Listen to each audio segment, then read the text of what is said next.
खालसा वाहिगुरू जी की फतेह। संगत जी, पंथ रतन ज्ञानी संत मस्कीन जी की कथा विचारते हैं कथा विचों कि सिर्फ अरदास ही है जो तुहानू बचा सकती है। मूल की मतलब तुहाडे दुख तुहाडी तकलीफां नू अरदास ही तुहानू बचा सकती है, इन्होंने दूर कर सकती है। आओ मस्कीन जी की कथा सुनिए, अंत में विचार करांगे मस्कीन जी कथा विच की समझाते हैं, अरदास का की महत्व है साडी जिंदगी विच। आओ कथा सुनिए। जर्रे तो लैके सूरज तक, कीड़ी तो लैके हाथी तक ओही विराजमान। वो कीड़ी दे च भी है, हाथी दे च भी है, वो जर्रे दे च भी है, वो सूरज दे च भी है। अस्थि कीटी त्रिलो आदंग, एक अखंडत बसे अनादंग। वो ऐसा है, पूरे होया अपने कृत दे च पूरे आया। ਉਹਦੇ ਸੁਭਾਅ ਵਿੱਚ ਭੈ ਨਹੀਂ ਹੈ, ਵੈਰ ਨਹੀਂ ਹੈ। ਮਨੁੱਖ ਦੀ ਪਹਿਚਾਣ ਇੱਕ ਤੇ ਰੂਪ ਤੋਂ ਹੁੰਦੀ ਹੈ, ਇੱਕ ਉਸਦੇ ਸੁਭਾਅ ਤੋਂ ਹੁੰਦੀ ਹੈ। ਹੋ ਸਕਦਾ ਹੈ ਰੂਪ ਬੜਾ ਸੁੰਦਰ ਹੋਵੇ, ਸੁਭਾਅ ਬੜਾ ਭੈੜਾ ਹੋਵੇ। ਹੋ ਸਕਦਾ ਹੈ ਸੁਭਾਅ ਬੜਾ ਚੰਗਾ ਹੋਵੇ, ਰੂਪ ਬੜਾ ਭੈੜਾ ਹੋਵੇ, ਕਰੂਪ ਹੋਵੇ, ਚੰਗਾ ਨਾ ਲੱਗੇ। अष्टावक्र, लत्तां भी टेढ़ियां, बावां भी टेढ़ियां, कमर भी टेढ़ी, गर्दन भी, 8 थां तो शरीर दे च बल करो। उस जमाने दे दुनिया दा सब तो करूप मनुख अष्टावक्र, पर उस जमाने दा मन करके सुभाव करके सब तो सुंदर मनुख अष्टावक्र। तन करके बदसूरत है, मन करके खूबसूरत है, ਸੁਭਾਅ ਚੰਗਾ ਹੈ।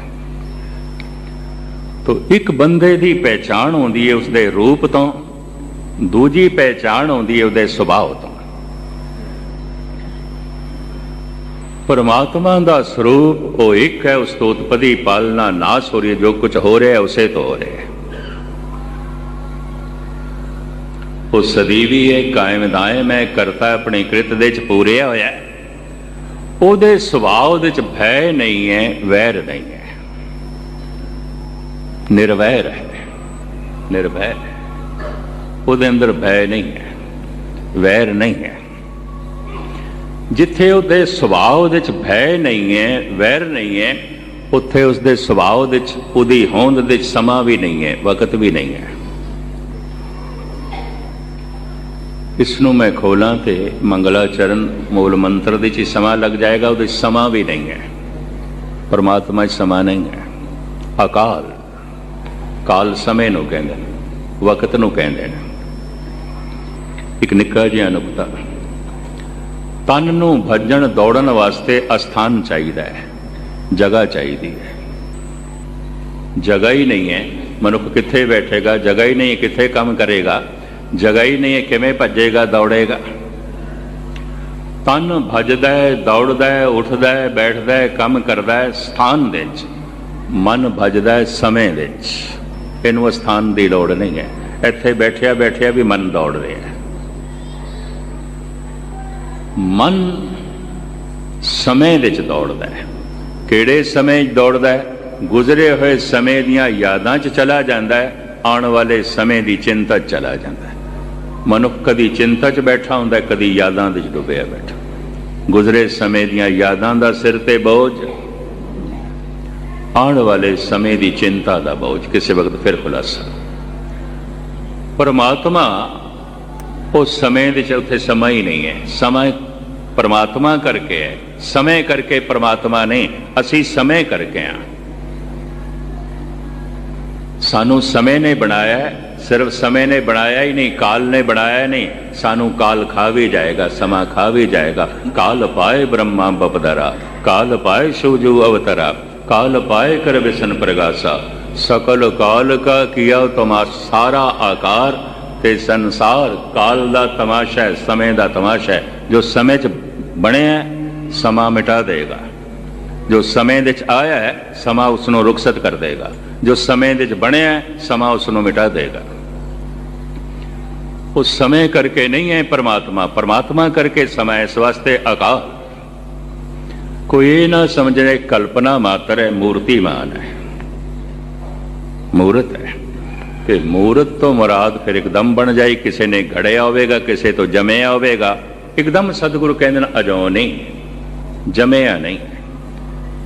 ਅਜਨਮ ਹੈ, ਅਮਰਨ ਹੈ, ਜੰਮਿਆ ਨਹੀਂ ਹੈ। तो फिर कैसे है? सैभं, संस्कृत का शब्द है स्वयंभू, अपने आप तो प्रभु होया, अपने आप तो प्रगट होया, आप ही ने आप साजे हो, आप ही ने रचे हो ना। सैभं, शंभू, स्वयंभू, पंजाबी रूप सैभं। अपने आप तो आप ही होया है। फिर सारा ज्ञान उसे तो आ रहा है, वो जड़ा एक है वो गुरु है। ज्ञान गुरु है, ज्ञान सारा परमात्मा तो आ रहा है। ज्ञान ही ते गुरु है। ज्ञान गुरु आत्म उपदेशो नाम बे बहुत लगाओ। सब कुछ जिथे परमात्मा तो आया है, ज्ञान भी उसे तो आया है। कोई गैर गंभीर कविता किसी कवि की नहीं आती, परमात्मा की आती है। कवि की पकड़ दे आ गई, ਉਹਦੇ ਭਾਂਡੇ ਸਮਾ ਗਈ। ਕੋਈ ਗਿਆਨ ਮਨੁੱਖ ਦਾ ਨਹੀਂ ਆਉਂਦਾ, ਸਭ ਪਰਮਾਤਮਾ ਦਾ। ਜਦ ਕੋਈ ਕਹਿ ਦਿੰਦਾ ਹੈ ਗਿਆਨ ਮੇਰਾ ਹੈ, ਉਸੇ ਗਿਆਨ ਦੀ ਸੀਮਾ ਬਣ ਜਾਂਦੀ ਹੈ। ਜਦ ਕੋਈ ਕਹਿੰਦਾ ਹੈ ਗਿਆਨ ਪਰਮਾਤਮਾ ਤੋਂ ਆਇਆ, ਉਹੀ ਅਸੀਮ ਹੋ ਜਾਂਦਾ। ਗੁਰੂ ਹੈ, ਪ੍ਰਸਾਦ दयालु है, बख्शिंद है, रहीम है, रहमान है, बख्शिंद है, करुणाकर है, दयालु है। इत्थे तक मूलमंत मुख्तसर ते हुण आप शब्द सरवण करो। हाँ जी। यक अर्ज गुप्तम पेश तो दर घोष पुन करतार। इस पंक्ति दे च अर्जो ही है, बेनती है, सारा शब्द बेनती है, अरदास है। कीती हुई साधना, कीता होया जप तप वही सफल है जो मनुख नूं अरदास तक ले जाए, बेनती तक ले जाए।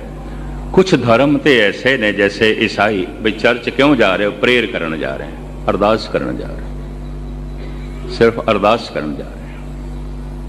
साढ़े च ऐसा नहीं, कीर्तन सुनने जा रहे हैं, कथा सुनने जा रहे हैं, गुरु के दर्शन करने जा रहे हैं, सत्संगियां दे दर्शन करने जा रहे हैं, सेवा करने जा रहे हैं, पुण्य करने जा रहे हैं।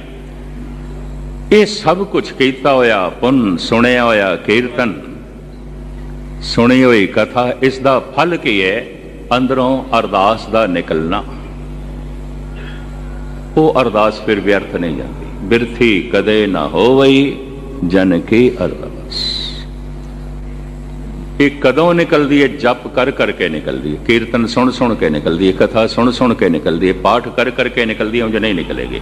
उंज बथेरी अरदासां आउंदियां ते मनुख करदा। कोई रस्मी अरदास, दीवान दी अरदास, दिल दी गहराई चो अरदास निकलती है। जप कर करके, तप कर करके, साधना कर करके, कीर्तन सुन सुन के, कथा सुन सुन के, बाणी पढ़ पढ़ के, पाठ कर करके। उंज अरदास नहीं निकलती दिल दी गहराई चो। और जदों ये अरदास निकलती है फिर व्यर्थ भी नहीं जाती। दिल से जो बात निकलती है असर रखती है, पर नहीं ताकते परवाज मगर रखती है। दिल दी गहराई चो जिहड़ी अरदास निकली है खुदा तक पहुंचेगी।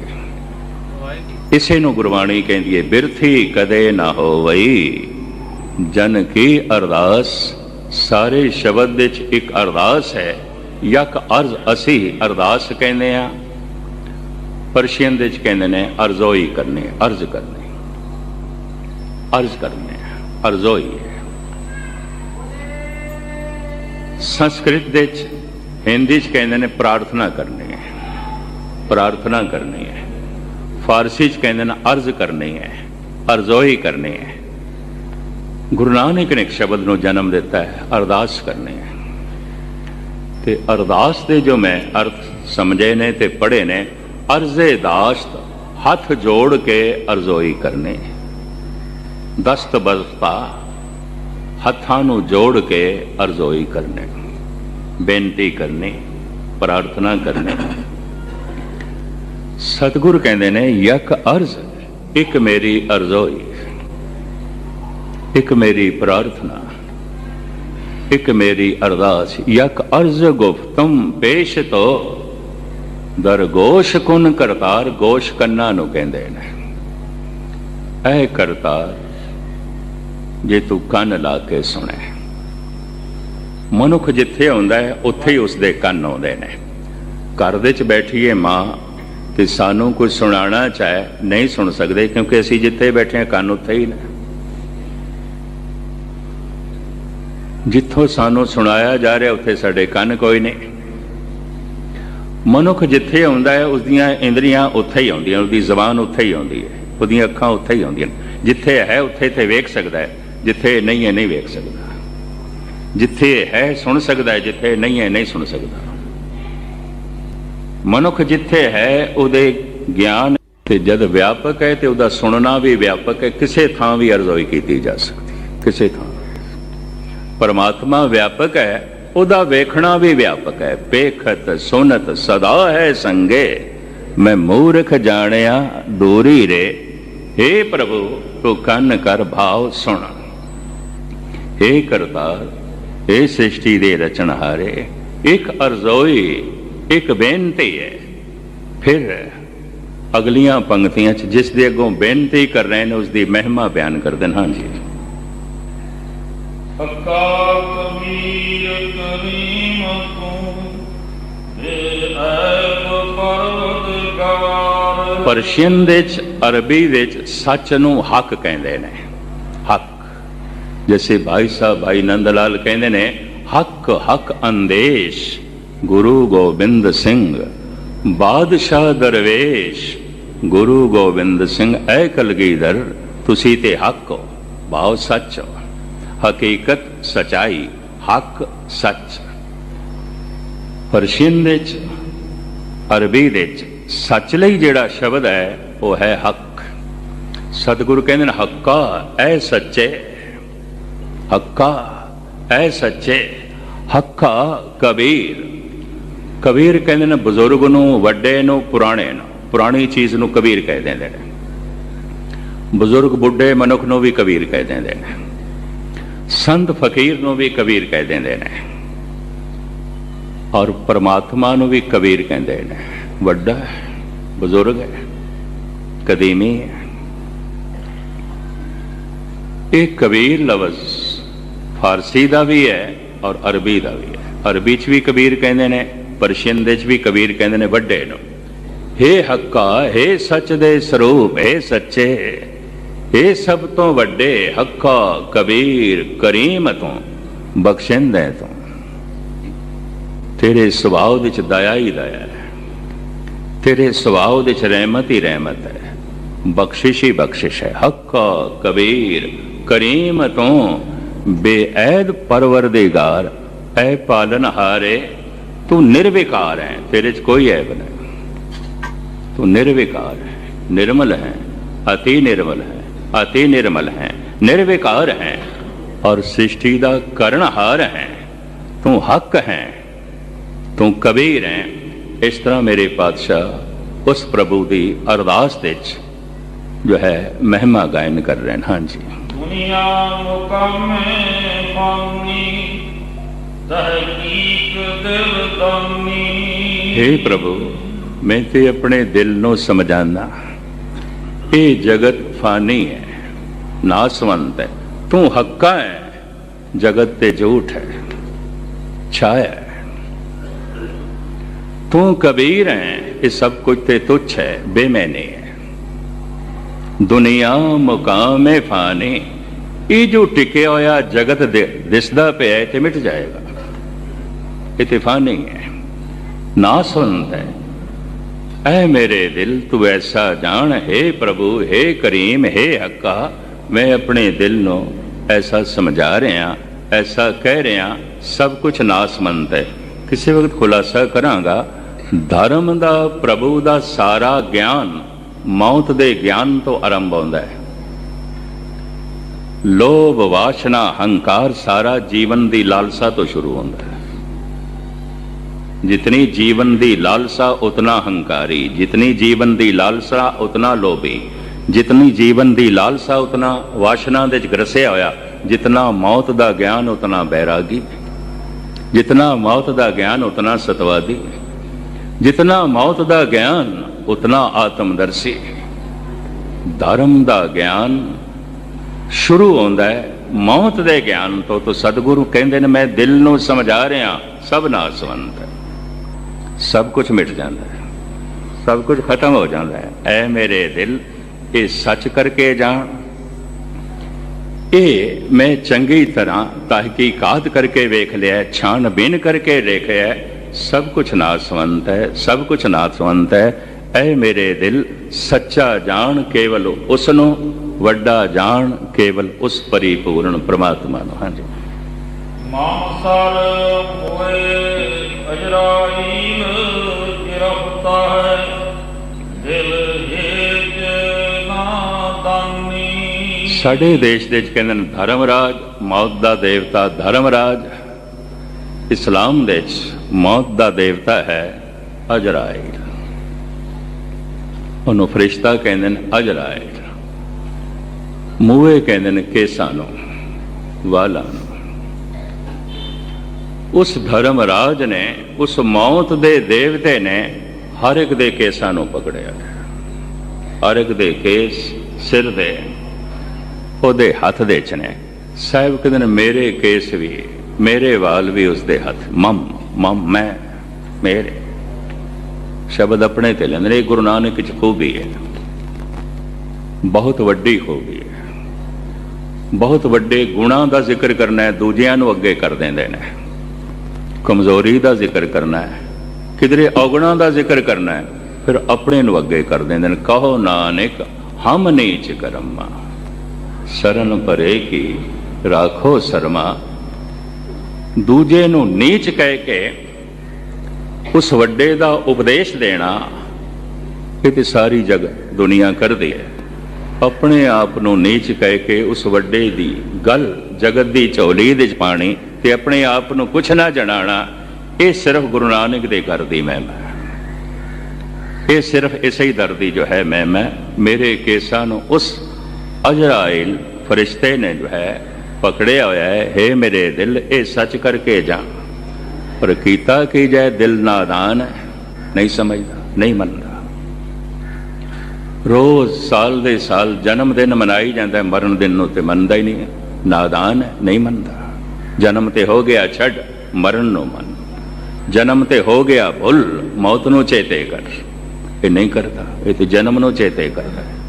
तो कितना नादान, कितना नादान। जन्म ते हो गया गल खत्म, ਉਹਨੂੰ ਚੇਤੇ करदा ਪਿਆ, किधरे भुल जाए तो साल दे साल जन्म दिन मनांदा है, ते जो होने वाला है ते है उस मौत नूं भुलाण दी कोशिश करदा है। साहिब कहंदे ऐसा ये नादान दिल है, ये मनदा नहीं, ये जानदा नहीं। हाँ जी।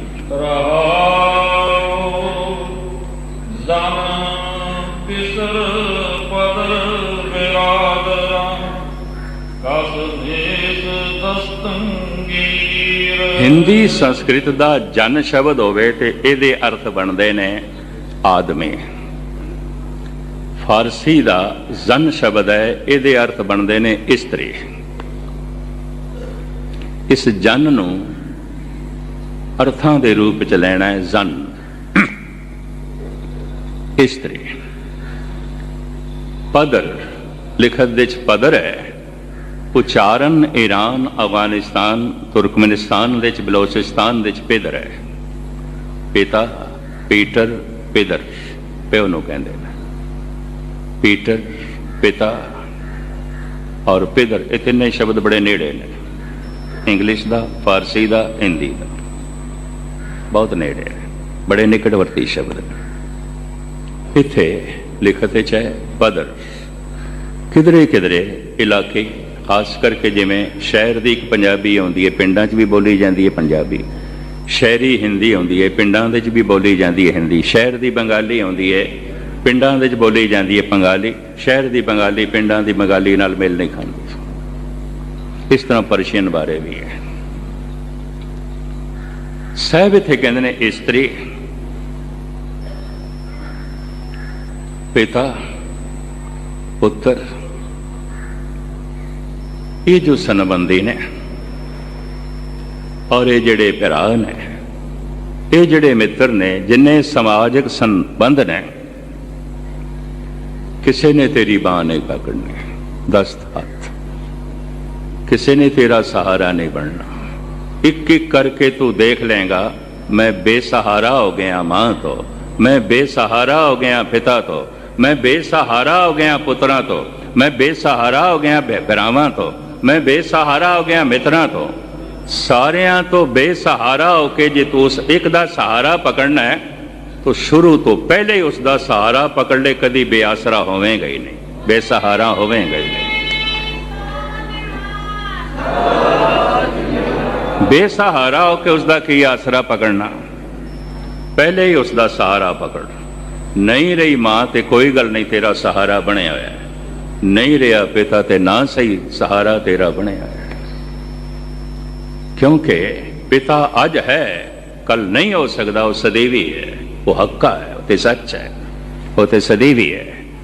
जो सदैवी है और सदा संग है ਉਹਨੂੰ ਮਨੁੱਖ सहारा नहीं बनाता, ਤੇ जो सदा संग भी नहीं ਤੇ सदैवी नहीं ਉਹਨਾਂ ਦੇ सहारे बनाता है। ਇਸੇ ਨੂੰ गुरु अर्जन देव जी कहते हैं, मानक की टेक बिरथी सब जान। वो मनुख चाहे कोई भी है, देवन को एक है भगवान। महाराज कहते किसी ने तेरी बाह नहीं पकड़नी, किसी ने तेरा सहारा नहीं बनना। हाँ जी।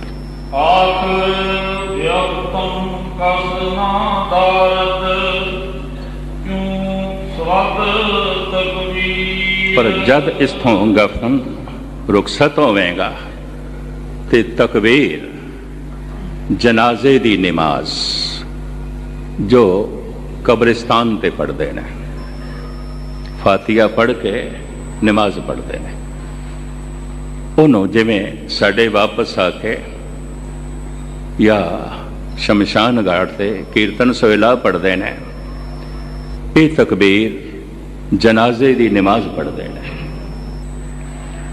आखिर सारे ये जो तेरी स्त्री, ये पुत्र, ये बिरा, ये दोस्त,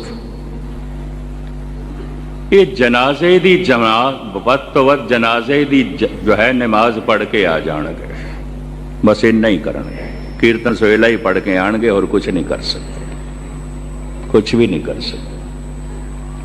तेरा सहारा तेरे आमाल बननगे, तेरा सहारा तेरा जपया होया नाम बनेगा, तेरा सहारा वही बनेगा जो सारियां दा सहारा है, बशर्ते तू पकड़े होवे, ओदा दामन पकड़े होवे। भाई साहब भाई नंद लाल कहंदे ने, दस्त गरदारी बेरो दामा ने जामा रा बगैर, हैन तेरे कोल हथ, ओदा दामन पकड़ ले, जेदा दामन कदी हथों छुटदा ही नहीं, छुटदा ही नहीं। सदैवी सहारा, दस्त गरदारी बरो दामाने जामा रा बगैर। तो साहिब कहते ना आखिर जनाजे की नमाज पढ़ के सारे वापस आ जाएंगे, अगे आगे हंस अकेला अगे तो तू कला ही जाना। हाँ जी।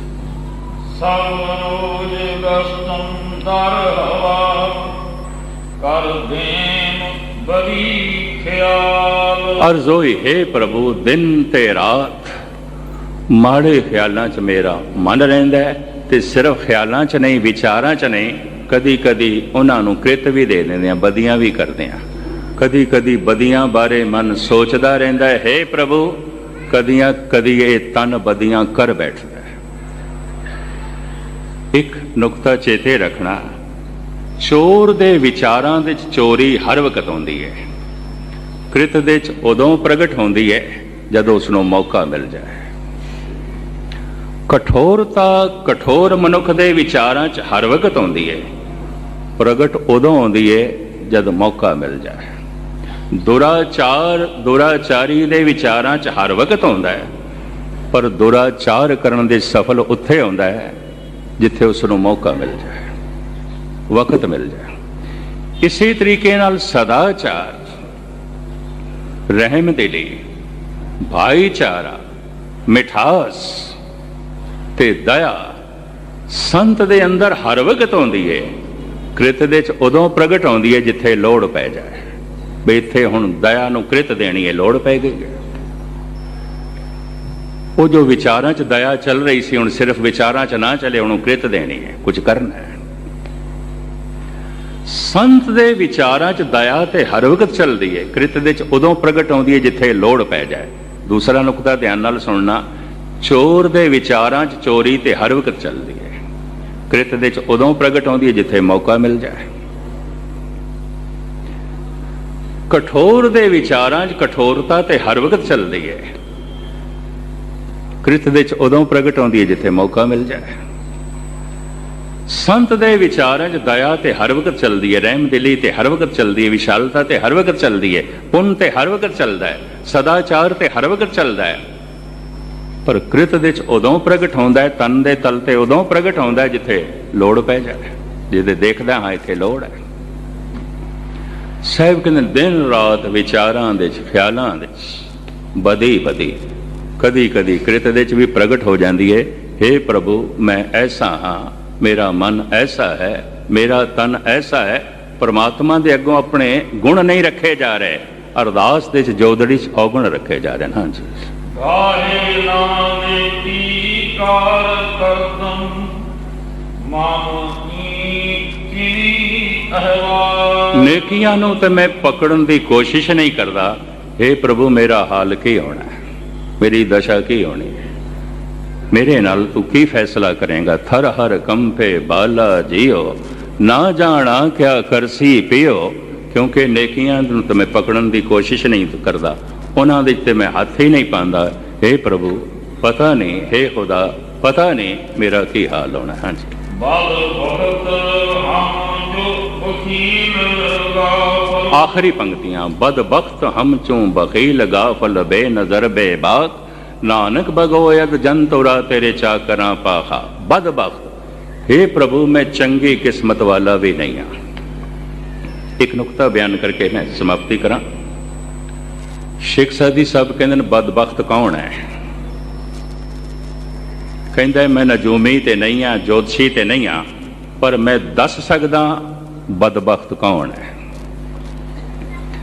ਗਰ ਇਨਸਾਫ ਪੁਰਸੇ ਬਦ ਬਖਤ ਕਸ ਅਸਤ। ਕਿਹੜਾ ਮਨੁੱਖ ਬਦਕਿਸਮਤ ਹੈ, ਬਦਬਖਤ ਹੈ ਕਿ ਦਰ ਰਾਹ ਤਸ਼ ਰੰਜ ਦੀਗਰ ਕਰ ਕਸ ਅਸਤ, ਜੋ ਦੂਜੇ ਦੇ ਨੁਕਸਾਨ ਵਿੱਚ ਨਫਾ ਦੇਖਦਾ ਹੈ, ਜੋ ਦੂਜੇ ਦੀ ਬੇਇੱਜ਼ਤੀ ਵਿੱਚ ਇੱਜ਼ਤ ਲੱਭਦਾ ਹੈ, ਜੋ ਦੂਜੇ ਦੀ ਟੈਂਦੀ ਕਲਾ 'ਚ ਚੜ੍ਹਦੀ ਕਲਾ ਲੱਗਦਾ ਹੈ, ਜੋ ਦੂਜਿਆਂ ਦੇ ਰੋਣੇ ਵਿੱਚ ਹਾਸੇ ਲੱਭਦਾ ਹੈ। ਸ਼ੇਖ ਸਾਦੀ ਸਾਹਿਬ ਕਹਿੰਦੇ ਦੁਨੀਆ ਦਾ ਬਦਬਖਤ ਬੰਦਾ ਹੈ, ਕਦੀ ਹੱਸ ਨਹੀਂ ਸਕੇਗਾ। ਕਿਉਂ? ਦੂਜਿਆਂ ਦੇ ਰੋਣੇ ਦੇ 'ਚ ਹਾਸੇ ਲੱਭਦਾ ਹੈ। ਕਦੀ ਨਫਾ ਨਹੀਂ ਹੋਵੇਗਾ। ਕਿਉਂ? ਦੂਜਿਆਂ ਦੇ ਨੁਕਸਾਨ ਦੇ 'ਚ ਨਫਾ ਲੱਭਦਾ ਹੈ। ਕਹਿੰਦਾ ਮੈਂ ਜੋਤਸ਼ੀ ਨਹੀਂ ਹਾਂ, ਮੈਂ ਨਜੂਮੀ ਨਹੀਂ ਹਾਂ, ਪਰ ਮੈਂ ਕਹਿ ਸਕਦਾ। ਇਸ ਵਾਸਤੇ ਗੁਰਬਾਣੀ ਦਾ ਫੈਸਲਾ, ਪਰ ਕਾ ਬੁਰਾ ਨਾ ਰਾਖੋ ਚੀਤ, ਤੁਮਕੋ ਦੁੱਖ ਨਹੀਂ ਪਾਈ ਮੀਤ। ਸਤਿਗੁਰ ਇੱਥੇ ਕਹਿ ਰਹੇ ਨੇ ਮੈਂ ਚੰਗੀ ਕਿਸਮਤ ਵਾਲਾ ਨਹੀਂ ਹਾਂ, ਬਦਬਖਤ ਹਾਂ। ਬਦਬਖਤ ਹਮ ਚੋਂ ਬਖੀਲ ਗਾਫਲ। ਫਿਰ ਮੈਂ ਚੁਗਲਖੋਰ ਵੀ ਹਾਂ। ਗੱਲ ਵਧਾ ਕੇ ਬਿਆਨ ਕਰਦਾ, ਜ਼ਰਰੇ ਨੂੰ ਪਹਾੜ ਬਣਾਉਣਾ, ਬੁਰਾਈ ਤੇ ਜ਼ਰਰਾ ਮਾਤਰ ਸੀ ਪਹਾੜ ਦੱਸਦਾ। ਬਖੀਲ ਵੀ ਹਾਂ, ਚੁਗਲਖੋਰ ਵੀ ਹਾਂ। ਬਦਬਖਤ ਹਮ ਚੋਂ ਬਖੀਲ ਗਾਫਲ। हे ਪ੍ਰਭੂ ਮੈਂ ਗਾਫਲ ਵੀ ਹਾਂ, ਅਚੇਤ ਵੀ ਹਾਂ, ਸੁਚੇਤ ਵੀ ਨਹੀਂ ਹਾਂ, ਸਾਵਧਾਨ ਵੀ ਨਹੀਂ ਹਾਂ, ਸਿਆਣਾ ਵੀ ਨਹੀਂ ਹਾਂ। ਬਦਬਖਤ ਹਮ ਚੋਂ ਬਖੀਲ ਗਾਫਲ, ਬੇਨਜ਼ਰ ਬੇਬਾਕ। ਤੈਨੂੰ ਵੇਖ ਸਕਾਂ ਹੈ ਪ੍ਰਭੂ ਮੇਰੇ ਕੋਲ ਅੱਖਾਂ ਵੀ ਕੋਈ ਨਹੀਂ, ਬੇਨਜ਼ਰ ਹਾਂ। ਅੰਧੇ ਨੂੰ ਬੇਨਜ਼ਰ ਕਹਿੰਦੇ ਨੇ, ਮੇਰੇ ਕੋਲ ਨਜ਼ਰਾਂ ਕੋਈ ਨਹੀਂ, ਅੱਖਾਂ ਵੀ ਕੋਈ ਨਹੀਂ। ਬੇਬਾਕ ਦੂਸਰਾ, ਮੈਂ ਮੂੰਹ ਫੱਟ ਬੜਾ, ਜੋ ਮੂੰਹ ਚਾਹੁੰਦੀ ਹੈ ਕਹਿ ਦੇਣਾ। ਇਹ ਨਹੀਂ ਦੇਖਦਾ ਮੌਕਾ ਕੀ ਹੈ, ਮਹਿਲ ਕੀ ਹੈ, ਵਾਤਾਵਰਣ ਕੀ ਹੈ, ਸਮਾਜ ਕੀ ਹੈ ਔਰ ਟਿਕਾਣਾ ਕੀ ਹੈ, ਦੇਖਦਾ ਹੀ ਨਹੀਂ। ਬੇਬਾਕ ਹਾਂ, ਜ਼ਬਾਨ ਕਾਬੂ 'ਚ ਨਹੀਂ, ਬੇਬਾਕ ਹਾਂ। ਹੁਣ ਆਖਰੀ ਪੰਕਤੀ ਦੇ ਸਤਿਗੁਰੂ ਦੇਵ ਜੀ ਮਹਾਰਾਜ ਜੋ ਕੁਝ ਕਹਿੰਦੇ ਨੇ, ਨਾਨਕ ਭਗੋਇਦ ਜਨ ਤੋਰਾ ਤੇਰੇ ਚਾਕਰਾਂ ਪਾਖਾ। ਨਾਨਕ ਦੀ ਇੱਕ ਅਰਜ਼ੋਈ, ਤੂੰ ਨਹੀਂ ਮਿਲਦਾ ਤੇ ਨਾ ਸਹੀ, ਤੇਰੇ ਦਰਸ਼ਨ ਨਹੀਂ ਤੇ ਨਾ ਸਹੀ। ਜੋ ਤੇਰੇ ਮਾਰਗ ਤੇ ਚੱਲਦੇ ਨੇ ਤੇਰੇ ਚਾਕਰ ਨੇ, ਉਹਨਾਂ ਦੀ ਖਾਕ ਬਣਾ ਦੇ, ਉਹਨਾਂ ਦੀ ਰਾਖ ਬਣਾ ਦੇ, ਉਹਨਾਂ ਦੇ ਚਰਨਾਂ ਦੀ ਧੂੜ ਬਣਾ ਦੇ, ਉਹਨਾਂ ਦੇ ਕਦਮਾਂ ਦੀ ਖਾਕ ਬਣਾ ਦੇ। ਤੂੰ ਨਹੀਂ ਮਿਲਦਾ ਤੇ ਨਾ ਸਹੀ।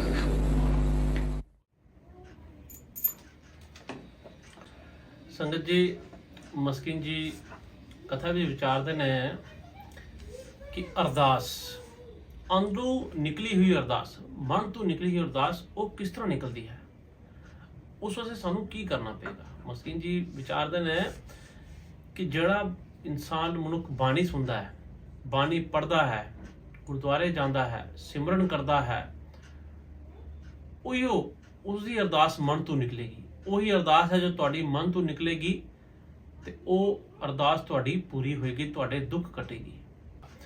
ਬਾਣੀ ਪੜ੍ਹ ਕੇ, ਬਾਣੀ ਸੁਣ ਕੇ, ਬਾਣੀ ਜਪ ਕੇ, ਸ਼ਬਦ ਨੂੰ ਸੁਣ ਕੇ, ਸ਼ਬਦ ਨੂੰ ਪੜ੍ਹ ਕੇ ਜੋ ਉਸਦੀ ਸਮਝ ਕਰਦਾ ਹੈ, ਉਸਦੀ ਸਮਝ ਨਾਲ ਜੋ ਅਰਦਾਸ ਨਿਕਲਦੀ ਹੈ ਉਹ ਹੈ ਮਨ ਦੀ ਅਰਦਾਸ, ਉਹ ਤੁਹਾਡੀ ਦਿਲ ਦੀ ਅਰਦਾਸ, ਉਹੀ ਤੁਹਾਡੀ ਅਰਦਾਸ ਪੂਰਨ ਹੁੰਦੀ ਹੈ, ਸਫਲ ਹੁੰਦੀ ਹੈ। ਬਾਣੀ ਪੜ੍ਹਨੀ ਚਾਹੀਦੀ ਹੈ। ਮਸਕੀਨ ਜੀ ਕਹਿੰਦੇ ਨੇ ਕਿ ਸੰਸਾਰ ਦੇ ਵਿੱਚ ਜਿਸ ਇਨਸਾਨ ਨੂੰ ਆਪਣਾ ਜਨਮ ਦੀ ਬੜੀ ਖੁਸ਼ੀ ਹੈ ਕਿ ਮੈਂ ਜਨਮ ਲਿਆ, ਤੇ ਉਹ ਇਨਸਾਨ ਇਸ ਸੰਸਾਰ ਦਾ ਬਹੁਤ ਵੱਡਾ ਮੂਰਖ ਹੈ, ਉਹਨੂੰ ਗਿਆਨ ਹੀ ਨਹੀਂ ਹੈ। ਉਹ ਇਨ ਝੂਠੇ ਜੰਜਾਲਾਂ ਵਿੱਚ ਖੁਸ਼ ਹੈ, ਉਹ ਇਨ ਸੰਸਾਰਿਕ ਗੱਲਾਂ ਦੇ ਵਿੱਚ ਖੁਸ਼ ਹੈ। ਔਰ ਜਿਸ ਇਨਸਾਨ ਨੂੰ ਆਪਣੀ ਮ੍ਰਿਤੂ ਦਾ ਗਿਆਨ ਹੈ ਕਿ ਹਾਂ ਮੈਂ ਮਰਨਾ ਹੈ, ਮੇਰੀ ਮੌਤ ਹੋਣੀ ਹੈ, ਉਹੀ ਸਹੀ ਪਰਮਾਤਮਾ ਦਾ ਗਿਆਨ ਲੈ ਸਕਦਾ ਹੈ। ਉਸ ਨੂੰ ਪਤਾ ਹੈ ਇਸ ਸੰਸਾਰ ਦੇ ਵਿੱਚ ਇਹ ਸੰਸਾਰ ਝੂਠ, ਜੀਣਾ ਝੂਠ, ਮਰਨਾ ਸੱਚ। ਇਹ ਜੀਣਾ ਇੱਕ ਸੰਸਾਰ ਦੇ ਵਿੱਚ ਇੱਕ ਅਸੀਂ ਸਫ਼ਰ ਲੈ ਕੇ ਆਏ ਹਾਂ। ਇਹ ਸਫ਼ਰ ਸਾਨੂੰ ਅਗਰ ਪਾਰ ਕਰਨਾ ਹੈ ਤੇ ਸਾਨੂੰ ਬਾਣੀ ਨਾਲ ਜੁੜਨਾ ਪਏਗਾ, ਬਾਣੀ ਪੜ੍ਹਨੀ ਪਏਗੀ। ਜਿਸ ਇਨਸਾਨ ਨੂੰ ਮੌਤ ਦਾ ਗਿਆਨ ਹੋ ਗਿਆ, ਮੌਤ ਦੀ ਸਮਝ ਆ ਗਈ, ਉਹ ਇਨਸਾਨ ਇਸ ਸੰਸਾਰ ਤੋਂ ਪਾਰ ਉਤਾਰਾ ਕਰ ਗਿਆ, ਉਹ ਗੁਰੂ ਦੇ ਨਾਲ ਜੁੜ ਗਿਆ। ਮਸਕੀਨ ਜੀ ਕਹਿੰਦੇ ਨਾ ਕਿ ਝੂਠ ਫਰੇਬ ਦੀ ਇਸ ਦੁਨੀਆ ਵਿੱਚ ਅਗਰ ਸਾਨੂੰ ਆਪਣੇ ਕਰਮ ਸਿੱਧੇ ਕਰਨੇ, ਆਪਣੇ ਕਰਮ ਸਾਫ਼ ਰੱਖਣੇ, ਤੇ ਸਾਨੂੰ ਵਾਹਿਗੁਰੂ ਬਾਣੀ ਨਾਲ ਜੁੜਨਾ ਪੈਣਾ, ਪਾਠ ਕਰਨਾ ਪੈਣਾ, ਸਾਨੂੰ ਬਾਣੀ ਸੁਣਨੀ ਪੈਣੀ ਹੈ, ਬਾਣੀ ਪੜ੍ਹਨੀ ਪੈਣੀ ਹੈ, ਤਾਂ ਹੀ ਸਾਡਾ ਆਇਆ ਹੋਇਆ ਜਨਮ ਸਫਲ ਹੋ ਸਕਦਾ ਹੈ। ਕਥਾ ਬਹੁਤ ਪਿਆਰੀ ਸੀ, ਕਾਫੀ ਵਿਵਰਣ ਵਿੱਚ ਮਸਕੀਨ ਜੀ ਨੇ ਸਮਝਾਇਆ, ਨਿੱਕੀ ਨਿੱਕੀ ਗੱਲ ਮਸਕੀਨ ਜੀ ਨੇ ਸਮਝਾਈ ਕਿ ਸੰਸਾਰ ਦੇ ਵਿੱਚ ਇਨਸਾਨਾਂ ਦੀ ਕੀ ਲੋੜ ਹੈ, ਇਨਸਾਨ ਇਹ ਮਨੁੱਖ ਕਿਨ ਚੀਜ਼ਾਂ ਵਿੱਚ ਰਿਝਿਆ ਦਿਆ ਹੋਇਆ ਹੈ, ਕਿ ਲੱਭ ਰਿਹਾ ਹੈ। ਸਹੀ ਪ੍ਰਾਪਤੀ ਮਾਲਕ ਦੀ ਹੈ। ਜਿਸ ਇਨਸਾਨ ਨੇ ਪ੍ਰੀਤਮ ਪਿਆਰੇ ਦੀ ਬਾਂਹ ਫੜ ਲਈ, ਹੱਥ ਫੜ ਲਿਆ, ਉਹ ਇਸ ਸੰਸਾਰ ਦੇ ਵਿੱਚੋਂ ਪਾਰ ਕਰ ਗਿਆ, ਉਹਦੀ ਜ਼ਿੰਦਗੀ ਸਫਲ ਹੋ ਗਈ। ਜਿਸ ਇਨਸਾਨ ਨੇ ਵਾਹਿਗੁਰੂ ਪ੍ਰੀਤਮ ਨੂੰ ਪਕੜ ਲਿਆ, ਉਹਦੀ ਬਾਂਹ ਫੜ ਲਈ ਕਿ ਮਹਾਰਾਜ ਤੂੰ ਹੀ ਮੇਰਾ ਰਾਖਾ ਸਭਨੀ ਥਾਈ, ਤੂੰ ਹੀ ਮੇਰਾ ਰਾਖਾ ਹੈ, ਤੇਰੇ ਬਿਨਾ ਕੋਈ ਨਹੀਂ ਹੈ, ਉਹੀ ਇਨਸਾਨ ਇਸ ਸੰਸਾਰ ਤੋਂ ਪਾਰ ਉਤਾਰਾ ਕਰੇਗਾ। ਤੇ ਜਿਹੜਾ ਇਨ ਝੂਠੇ ਜੰਜਾਲਾਂ ਵਿੱਚ ਫਸੇਦਾ ਹੈ, ਮੋਹ ਮਾਇਆ ਵਿੱਚ, ਝੂਠ ਫਰੇਬ ਵਿੱਚ, ਚੁਗਲੀਆਂ ਵਿੱਚ, ਆਪਣੇ ਕੰਮ ਕਾਰਜ ਵਿੱਚ ਫਸੇਦਾ, ਉਹ ਇਨਸਾਨ ਭਟਕਦਾ ਰਹਿੰਦਾ ਹੈ, ਉਸ ਨੂੰ ਮਨ ਦੀ ਸ਼ਾਂਤੀ ਨਹੀਂ ਮਿਲਦੀ। ਮਸਕੀਨ ਜੀ ਕਹਿੰਦੇ ਨੇ ਕਿ ਅਰਦਾਸ ਸਾਨੂੰ ਮਨ ਕਰਕੇ ਕਰਨੀ ਚਾਹੀਦੀ ਆ, ਬਾਣੀ ਪੜ੍ਹ ਕੇ, ਬਾਣੀ ਸੁਣ ਕੇ, ਬਾਣੀ ਸਮਝ ਕੇ, ਅੰਮ੍ਰਿਤ ਵੇਲੇ ਉੱਠ ਕੇ ਪਿਆਰ ਨਾਲ ਅਸੀਂ ਬਾਣੀ ਪੜ੍ਹੀਏ, ਬਾਣੀ ਸੁਣੀਏ, ਸਰਵਣ ਕਰੀਏ ਤੇ ਮਾਲਕ ਅੱਗੇ ਅਰਦਾਸ ਕਰੀਏ, ਵਾਹਿਗੁਰੂ ਸਾਨੂੰ ਮਤ ਬੁੱਧੀ ਬਖਸ਼, ਸਾਨੂੰ ਗਿਆਨ ਦੀ ਦਾਤ ਬਖਸ਼, ਸਾਨੂੰ ਨਾਮ ਦੀ ਦਾਤ ਬਖਸ਼, ਤਾਂ ਕਿ ਸਾਡਾ ਇਹ ਸੰਸਾਰਿਕ ਜੀਵਨ ਸੰਪੂਰਨ ਹੋ ਸਕੇ, ਅਸੀਂ ਜੰਜਾਲਾਂ ਤੋਂ ਛੁੱਟ ਕੇ ਮਹਾਰਾਜ ਤੁਹਾਡੇ ਲੜ ਲੱਗ ਸਕੀਏ, ਆਪਣਾ ਜੀਵਨ, ਆਪਣਾ ਕਾਰਜ ਸਫਲ ਕਰ ਸਕੀਏ। ਸੰਗਤ ਜੀ, ਮਸਕੀਨ ਦੇ ਵਿਚਾਰ ਬਹੁਤ ਪਿਆਰੇ ਹਨ, ਬਹੁਤ ਪਿਆਰੇ ਗਿਆਨ ਵਾਲੇ ਵਿਚਾਰ ਕਰਦੇ ਹਨ ਮਸਕੀਨ ਜੀ। ਇਸ ਸੰਸਾਰ ਦੇ ਵਿੱਚ ਇਹ ਜੀ ਰੂਹਾਂ ਬੜੀਆਂ ਘੱਟ ਹੁੰਦੀਆਂ ਹਨ ਜੋ ਇਨਸਾਨ ਨੂੰ ਸੱਚ ਦੇ ਮਾਰਗ ਦੇ ਚੱਲਣ ਦੀ ਰਾਹ ਦੱਸਦੀਆਂ ਹਨ। ਸੰਗਤ ਜੀ, ਦਿਓ ਸਾਨੂੰ ਇਜਾਜ਼ਤ, ਨਵੇਂ ਕਥਾ ਵਿਚਾਰਾਂ ਦੇ ਨਾਲ ਫਿਰ ਸਾਂਝ ਪਾਵਾਂਗੇ। ਵਾਹਿਗੁਰੂ ਜੀ ਕਾ ਖਾਲਸਾ, ਵਾਹਿਗੁਰੂ ਜੀ ਕੀ ਫਤਿਹ।